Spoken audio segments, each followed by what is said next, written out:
Okay. आज अपना NCERT वाला पार्ट खत्म हो जाएगा, ठीक है।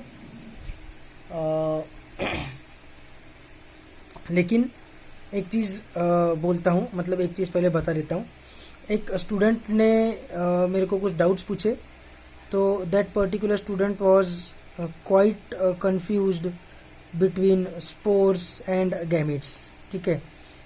तो मैंने सोचा कि और भी किसी को कुछ डाउट हो सकता है स्पोर्ट्स एंड गैमेट्स में, तो एक बार इसको थोड़ा सा अच्छे से फिर से एक बार बता देता हूँ, ठीक है। देखो एक चीज़ सुनो, the particular student was in 12th standard, है ना। तो दे हैव मतलब वॉज क्या ईज, तो उन्होंने प्लांट किंगडम चैप्टर भी ऑलरेडी पढ़ा हुआ है। तो प्लांट किंगडम में पूरा स्पोर्ट्स और गैमेट्स, स्पोर्ट्स गैमेट्स इनका ही खेल चलता है। प्लांट किंगडम में पूरा इनका ही खेल चलता है, ठीक है।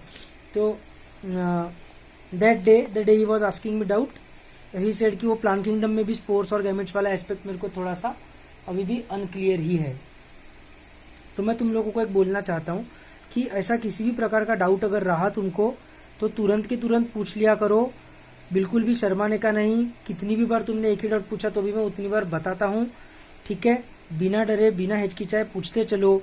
डाउट पूछने में बिल्कुल शर्म मत करो, क्योंकि वो डाउट पाइल अप होते जाते हैं and I am telling you आगे जाके प्रॉब्लम होता है। डाउट कितना भी सिली रहे, कितना भी, तुम डाउट क्यों बोल रहा हूँ मैं, क्वेरी बोलना चाहिए।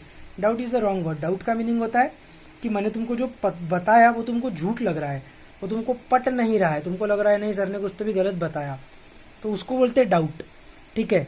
और कुछ तुमको अगर समझ में नहीं आया जो मैंने पढ़ा है, उसको बोलते हैं क्वेरी। तो query is the right word. तो जो भी तुम्हारी क्वेरीज है,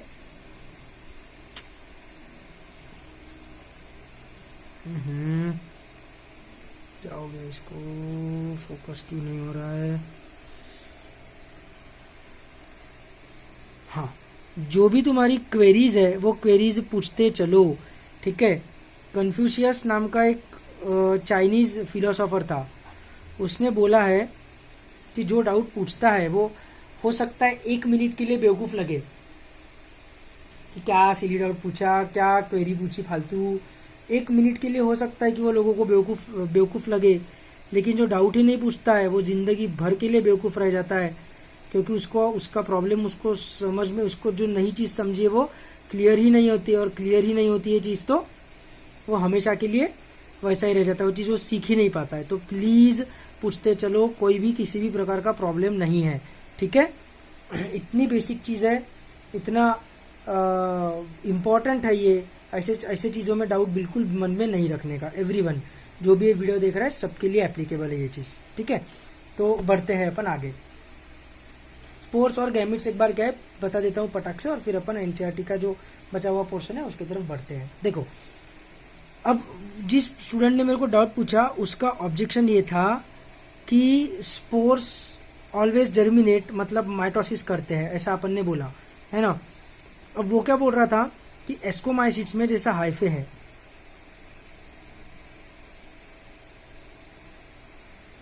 ना, माइसेलियम है, हाइफे है, इसने, मैंने बोला था कि इसने माइटोसिस करके स्पोर्स बनाए। तो ही वॉज कंफ्यूज्ड कि इसने ये हाइफे ने भी तो माइटोसिस किया ना, हाइफे में से कोई तो भी एक सेल ने, सपोज ये सेल ने माइटोसिस किया, तो स्पोर्स ऑलवेज जर्मिनेट, तो फिर इस सेल को भी अपन स्पोर बोलेंगे क्या? इसने भी तो माइटोसिस किया, फिर इसको भी स्पोर बोलना चाहिए, है ना। ऐसा नहीं है। देखो, तुम्हारी स्किन सेल्स जो है वो हर 24 घंटे में तुम्हारी नई न्यू स्किन तैयार हो जाती है, एवरी 24 आवर्स। क्यों? क्योंकि उसमें माइटोसिस कंटिन्यूसली चलते रहता है, सेल डिवीजन कंटिन्यूसली चलते रहता है, ठीक है। सेल डिवीजन वाले भी पार्ट में अगर डाउट होगा तो मैंने जो वीडियो डाला था, एक स्पेशली सेल डिवीजन वाला वीडियो डाला था, है ना, वो देखो एक बार फिर से, फिर भी नहीं समझ में आया तो पूछो, ठीक है। तो तुम्हारी स्किन सेल्स में कंटिन्यूसली माइटोसिस होते रहता है, नई नई स्किन सेल्स तैयार होती रहती है। तो तुम्हारी स्किन सेल्स मतलब स्पोर है क्या? Of course not. तुम्हारी हाइट बढ़ी, तो तुम्हारी हाइट बढ़ते वक्त तुम्हारे बॉडी में सेल डिवीजन हुआ, तो जो जो सेल्स ने तुम्हारे बॉडी में सेल डिवीजन किया, तुम्हारी बोन के सेल्स ने, स्किन के सेल्स ने, ब्लड वेसल के सेल्स ने, वो सब स्पोर्स है क्या? स्पोर बोलेंगे क्या अपन अपने स्किन को, बोन मैरो को? Of course not. सोमा मतलब बॉडी, बॉडी की सेल्स को बोला जाता है सोमैटिक सेल्स। सोमैटिक सेल्स कैसे क्या स्पोर्स रहेगी? Somatic cells cannot be spores. देखो ये जो टर्मिनोलॉजी है ये रिप्रोडक्शन के लिए यूज की गई वाली टर्मिनोलॉजी है। This terminology is used only in case of reproduction. अगर कोई पर्टिकुलर सेल माइटोसिस करके नया ऑर्गेनिज्म तैयार कर रहा होगा, रिप्रोडक्शन हो रहा होगा अगर उस स्पीशीज का, तो ही हम उसको स्पोर बोलेंगे। हर एक माइटोसिस करने वाले सेल को थोड़ी स्पोर बोलेंगे, है ना। Skin cells are not spores. Bone marrow में आरबीसी, डब्ल्यूबीसी, प्लेटलेट्स तैयार होती है सेल डिवीजन से, तो बोन मैरो की सेल्स का स्पोर है क्या? तुम्हारी जब हाइट ग्रो हो रही थी, अभी 16-17 साल की उम्र में हाइट की ग्रोथ रुक जाती है, तो हाइट की ग्रोथ रुक जाने के बाद की बात छोड़ो, लेकिन उसके पहले जब तुम्हारी ग्रोथ चल रही थी उस टाइम पे क्या तुम्हारी बॉडी स्पोर्स से बनी हुई थी क्या? तुम्हारी बॉडी में सेल डिवीजन हो रहा था तो, या हो रहा है तो स्पोर्स है क्या? Of course not. Every mitosis करने वाला cell is not a spore. उसने रिप्रोडक्शन में यूज होना चाहिए तब उसको स्पोर बोलेंगे, है ना। और एसेक्सुअल स्पोर मतलब क्या है? तो देखो, इसने माइटोसिस करके एक सेल बनाया, मैं स्पोर और कुछ नहीं बोलता, एक सेल बनाया, ठीक है।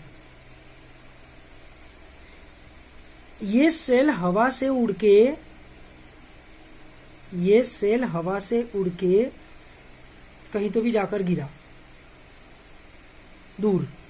फिर वहां पर जब उसको फेवरेबल कंडीशन मिली तो उसने माइटोसिस कर करके ऐसा हाइफे तैयार कर लिया। तो पहले अपने पास एक ही हाइफे था, मतलब एक ही फंगस था। अभी अपने पास कहीं तो भी दूर हवा ने उसको, उस स्पोर को जहां पर भी जाकर फेंका, इस सेल को जहां पर भी जाकर फेंका, उस जगह पर एक और ऐसा अपने पास माइसेलियम या हाइफे तैयार हो गया कि नहीं?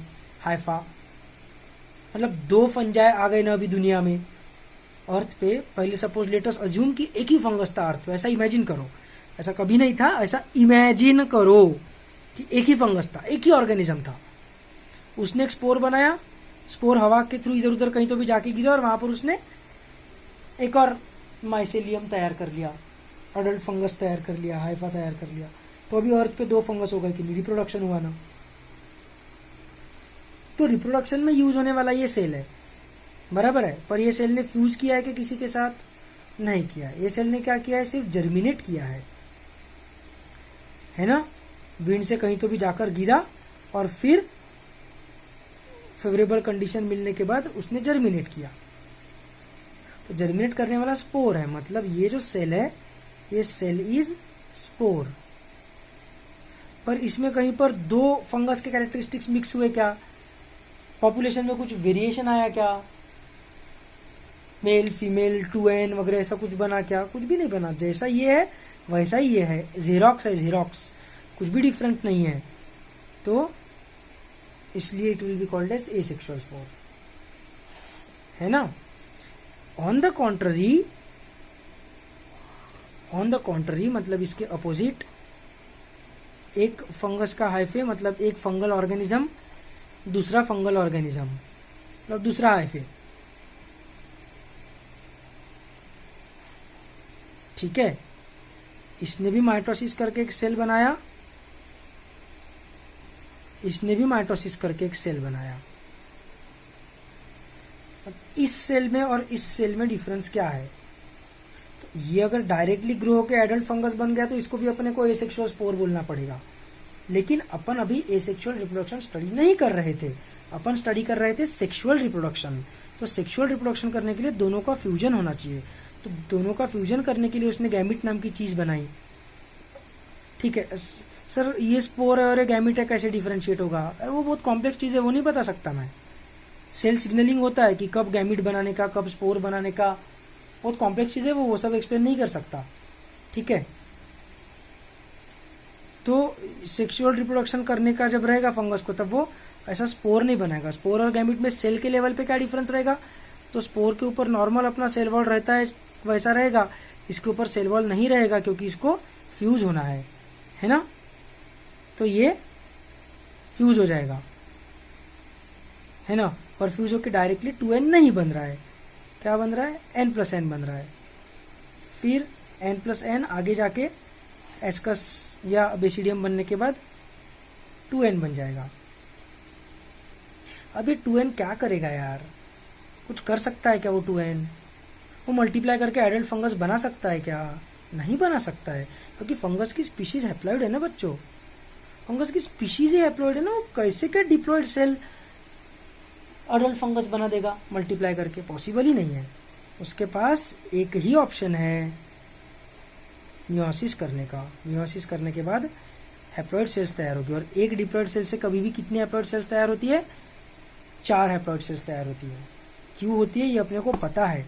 डिप्लॉइड है मतलब 46 क्रोमोसोम्स है ना, उसको इंटू 2 किया तो हो गए 92।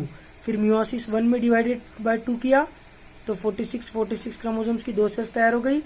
मियोसिस 2 में इनको फर्दर डिवाइड किया तो 23 ऐसे 23 क्रोमोसोम्स की। इसमें क्या मुश्किल है, मेरे को समझ में ही नहीं आता है।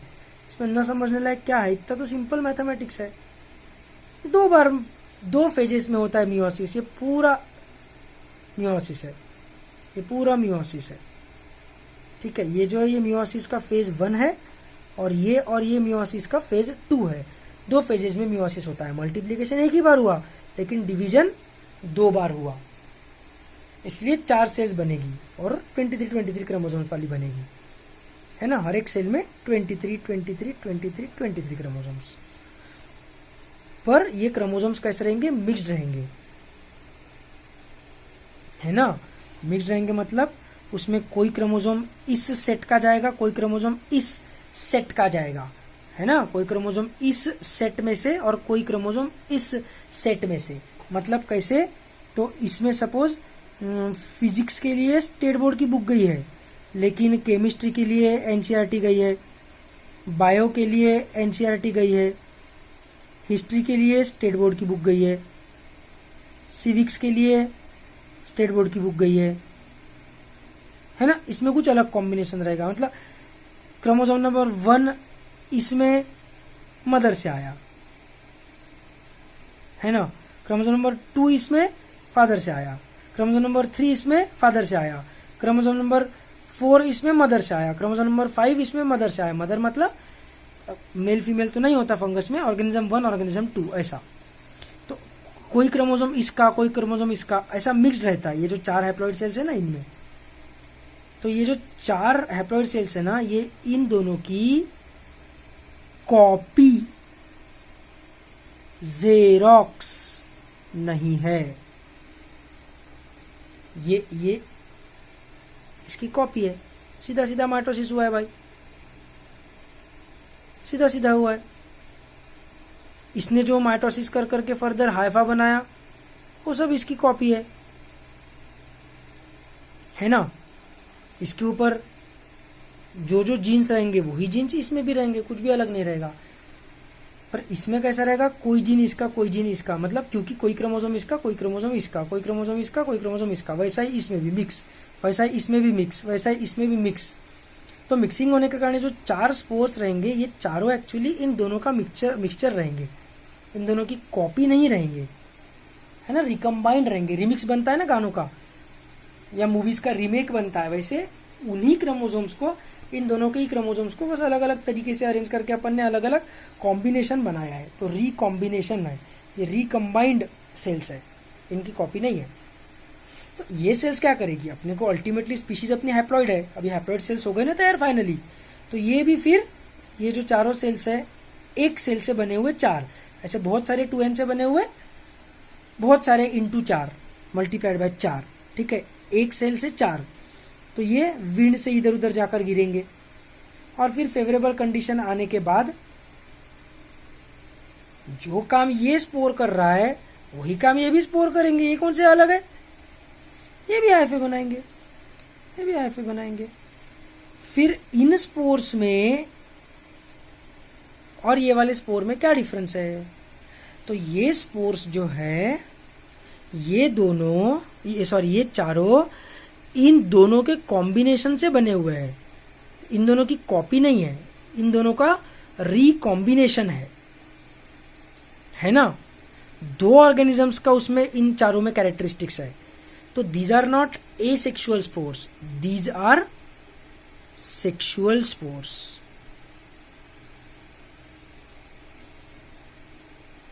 देखो यार, तुम लोग एक चीज समझो, वैरायटी रहना बहुत जरूरी है पॉपुलेशन में, ठीक है।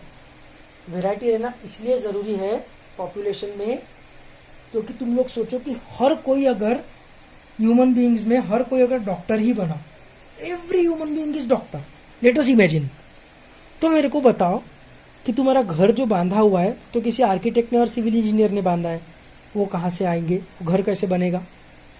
तुमको तो जो खाना मिल रहा है वो फार्मर बना रहा है, वो खाना तुमको कहाँ से मिलेगा, है ना।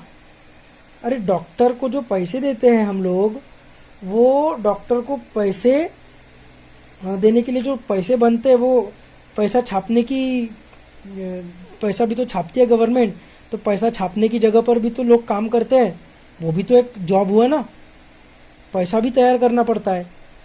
दवाइयाँ जो डॉक्टर देगा दूसरों को, दवाइयाँ बनाने के लिए अलग से इंडस्ट्री है ना। हर कोई अगर डॉक्टर ही बनेगा तो चलेगा क्या सिस्टम? चल ही नहीं सकता।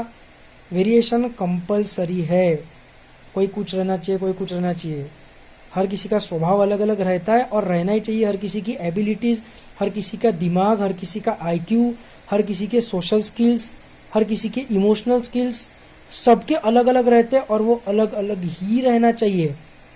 किसी को कुछ आता है, किसी को कुछ दूसरी चीज़ आती है, किसी को डांस आता है, किसी को सिंगिंग आता है, किसी को पेंटिंग आता है, किसी को कुछ आता है, किसी की मेमोरी अच्छी है, किसी का प्रॉब्लम सॉल्विंग एबिलिटी अच्छी है। अलग अलग अलग अलग प्रकार के ह्यूमन बींग्स है दुनिया में और वैसा ही रहना चाहिए, नहीं तो सोसाइटी चलेगी कैसे? सब ह्यूमन बींग्स अगर सेम रहे तो कैसे सोसाइटी चलेगी? तुम सोचो, चल ही नहीं सकती, है ना। जितने वेरिएशंस ज़्यादा रहेंगे स्पीशीज में, उतने उस स्पीशीज के, उस पॉपुलेशन के सर्वाइवल के चांसेस ज़्यादा रहते हैं, ठीक है। और ये वेरिएशन कैसे आ रहा है? तो अपने को क्लियरली दिख रहा है, अपने को क्लियरली दिख रहा है कि ये वेरिएशन कैसे आ रहा है। तो ये वेरिएशन सेक्सुअल रिप्रोडक्शन से आ रहा है। ये चारों अभी अलग अलग रहेंगे एक दूसरे से। इसमें अभी फिजिक्स का स्टेट बोर्ड का मतलब क्रोमोसोम नंबर 1 सपोज मदर से आया है, तो इसमें क्रोमोसोम नंबर 1 फादर से आया हुआ रहेगा, ऐसा, ठीक है। इसमें क्रोमोसोम नंबर 2 फादर से आया है, इसमें क्रोमोसोम नंबर 2 मदर से आया हुआ रहेगा। अलग अलग अलग अलग कॉम्बिनेशंस रहेंगे चारों में। ऐसा क्यों रहेगा वगैरह वो अपन सेल डिवीजन में पढ़ेंगे, उसका टेंशन अभी मत पालो। लेकिन इससे वेरिएशन बढ़ रहा है ना, इससे वेरिएशन बढ़ रहा है क्या? नहीं, इसी के जैसी दूसरी कॉपी तैयार हो गई, और क्या हुआ? कॉपी, जेरोक्स तैयार हो गया, जेरोक्स, है ना। तो फिर एसेक्सुअल रिप्रोडक्शन एग्जिस्ट ही क्यों करता है? इतना प्रॉब्लम है तो प्लांट्स में भी करता है एसेक्सुअल रिप्रोडक्शन एग्जिस्ट। तो एसेक्सुअल रिप्रोडक्शन इसलिए एग्जिस्ट करता है आज भी क्योंकि प्लांट्स और फंगस, ये इनमें मोटिलिटी नहीं है, ये लोकोमोशन नहीं कर सकते, और लोकोमोशन न करने के कारण इनको अगर दूसरा ऑर्गेनिज्म मिला ही नहीं रिप्रोडक्शन करने के लिए तो इनकी स्पीशीज खत्म हो जाएगी। सपोज इमेजिन करो, एक प्लांट, एक ट्री प्रेजेंट है कहीं पर, सपोज तुम्हारे घर में पीपल का पेड़ है, ठीक है, और फिर तुम्हारे घर के 2 किलोमीटर के रेडियस में दूसरा पीपल का पेड़ है ही नहीं। ऐसा हो सकता है? हो सकता है क्या? होता ही है ऐसा, तो है ना। जो बहुत डेंसली पॉपुलेटेड एरियाज रहते हैं वहां पर एक हाथ कोई तो भी पेड़ दिख गया तो बहुत बड़ी बात है। एक आधे कोई स्पीशीज का मैंगो ट्री है, या फिर नीम का ट्री है, या पीपल का पेड़ है, या बेनियन का पेड़ है, कोई तो भी एक पेड़ लगा है, फिर 2 किलोमीटर तक कोई पेड़ ही नहीं है। जैसे जटपुरा गेट वाला एरिया इमेजिन कर लो, ठीक है, डेंसली पॉपुलेटेड, गांधी चौक, गोल बाजार, कोई पेड़ ही नहीं दिखते अपने को वहाँ पर ज़्यादा, है ना। तो फिर उसके कांटेक्ट में तो दूसरा ऑर्गेनिज्म ही नहीं है, तो रिप्रोडक्शन करेंगे कैसे? सेक्सुअल रिप्रोडक्शन, है ना।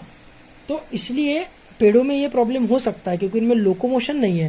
वो ऐसा नहीं कर सकती कि 2 किलोमीटर मूवमेंट करके चले गए, लोकोमोशन करके चले गए दूसरे ऑर्गेनिज्म के पास और रिप्रोडक्शन कर लिया, नहीं कर सकते। फिर ऐसा अगर प्रॉब्लम हुआ तो उनकी तो स्पीशीज ही खत्म हो जाएगी, है ना। ऐसी स्पीशीज खत्म नहीं होनी चाहिए, इसलिए पेड़ों ने और फंगस ने, काफ़ी सारी स्पीशीज ने, पेड़ों और फंगस के, प्लांट्स और फंगस के एसेक्सुअल रिप्रोडक्शन की कंसेप्ट अभी भी जिंदा रखी हुई है। ठीक है कि ठीक है, एसेक्सुअल रिप्रोडक्शन में वेरिएशन नहीं आएंगे, लेकिन स्पीशीज तो चलते रहेगी, स्पीशीज तो खत्म नहीं हो जाएगी। एक कीट फंगस रहा अगर दुनिया में, अर्थ पे पूरे, तो भी एसेक्सुअल रिप्रोडक्शन के कारण प्रॉब्लम तो नहीं होगा। भले ही इससे जो बनेगा वो इसके कॉपी रहेगा, वेरिएशन नहीं रहेंगे, पर 2 फंगस हो जाएंगे, 2 से 4 हो जाएंगे, 4 से 8 हो जाएंगे, नंबर तो चलते रहेगा, स्पीशीज एक्सटिंक्ट तो नहीं हो जाएगा ना। इसलिए एसेक्सुअल रिप्रोडक्शन की कंसेप्ट अभी भी किंगडम प्लांटिया और किंगडम फंजाई ने एग्जिस्टेंस में रखी हुई है। एनिमल्स के पास लोकोमोशन है तो एनिमल्स को इस चीज का टेंशन नहीं रहता, इसलिए एनिमल्स एसेक्सुअल रिप्रोडक्शन नहीं करते। बहुत ही कम एग्जांपल्स है एसेक्सुअल रिप्रोडक्शन के प्लांट्स में। जैसे तुमको हनी बी का बताया था, हनी बी में छोड़ो वो सब, let's not get into that. ठीक है, तो ये समझ में आ रहा है। तो स्पोर मतलब कोई भी सेल जो माइटोसिस करता है उसको स्पोर नहीं बोलेंगे, उसने रिप्रोडक्शन करना चाहिए, तभी हम उसको सिर्फ स्पोर बोलेंगे, उसके बिना हम उसको स्पोर नहीं बोलेंगे। It is as simple as that. ठीक है, और एसेक्सुअल रिप्रोडक्शन कर रहा होगा तो एसेक्सुअल स्पोर, और सेक्सुअल रिप्रोडक्शन कर रहा होगा तो सेक्सुअल स्पोर। ठीक है, this concept is I hope extremely easy and extremely clear to us. ठीक है, एस्कोमाइसिट्स में क्या होता है, एसेक्सुअल स्पोर एक्सोजिनसली बनते हैं। मतलब एसेक्सुअल स्पोर्स का नाम क्या था एस्कोमाइसिट्स में, तो एसेक्सुअल स्पोर्स का नाम था कोनिडिया। एस्कोमाइसिट्स में एसेक्सुअल स्पोर्स का नाम था कोनिडिया, है ना। और ये कोनिडिया किस पे बन रहे थे, कोनिडियोफोर पे। कोनिडियोफोर मतलब क्या है, तो conidiophore is nothing but special mycelium. Conidiophore is special mycelium.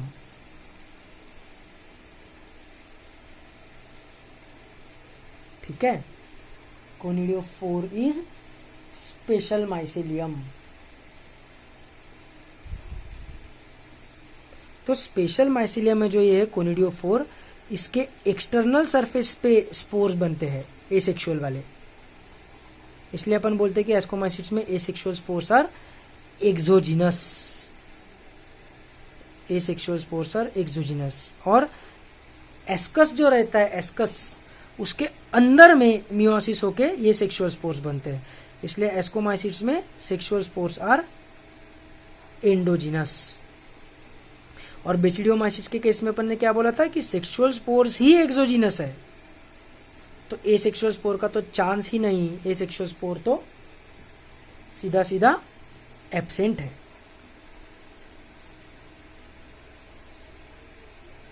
ठीक है, I hope you are getting this, simple सी चीज है। तो प्लीज स्पोर और गैमिट में वगैरह कंफ्यूजन मत करो, क्या स्पोर की कंसेप्ट है समझ में ही नहीं आ रहा है वगैरह ऐसा मत बोलो। ऐसा हो रहा है तो तुरंत मेरे को पूछो, महीनों महीने नहीं लगाने का ऐसे छोटी छोटी चीजें पूछने के लिए, तुरंत पूछने का।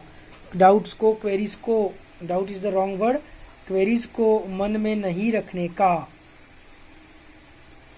ठीक है, तो ये बस इसके लिए पार्ट था, इसको मैं यहीं पे खत्म करता हूँ इस पार्ट को।